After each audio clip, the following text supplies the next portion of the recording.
大家好សួស្តីអ្នកទាំងអស់គ្នាថ្ងៃនេះគឺមករៀននៅមេរៀនទី8មេរៀនទី8ថ្ងៃនេះគឺ我要苹果你呢我要苹果你呢ខ្ញុំត្រូវការផ្លែប៉ោមចុះអ្នកវិញតោះមកមើលពាក្យទី1苹សំដៅ水果水果苏为水果果水果ផ្លែឈើ苹果苹果破音苹果果苹果ផ្លែប៉ោម果子果子果果子សំឡេងគ្មាន果子ទឹកផ្លែឈើ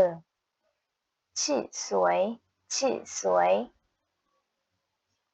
ទឹកក្រូចឆាឆា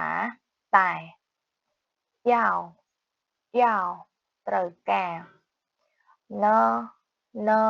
វិញតោះខ្ញុំអានម្ដងទៀត水果水果ផ្លែឈើ苹果苹果ផ្លែប៉ោម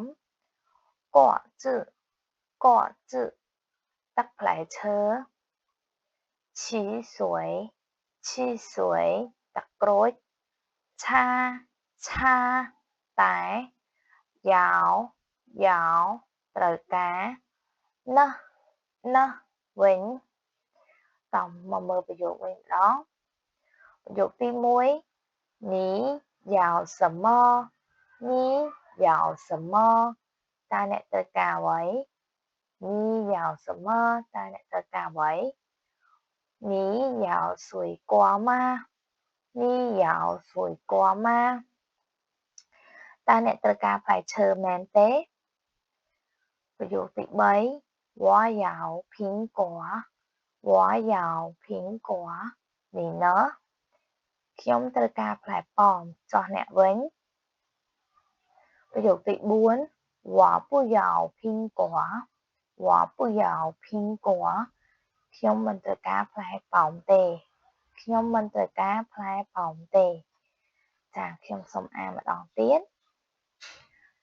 你要什么你要什么តើអ្នកត្រូវការអ្វី你要水果吗你要水果吗តើអ្នកត្រូវការផ្លែឈើមែនទេ我要苹果你呢我要苹果你呢ខ្ញុំត្រូវការផ្លែប៉ោមចុះអ្នកវិញ我不要苹果我不要苹果ខ្ញុំមិនត្រូវការផ្លែប៉ោមទេចាមេរៀនទី8ថ្ងៃនេះគឺចប់ត្រឹមនេះជួបគ្នាក្នុងមេរៀនបន្ទាប់再见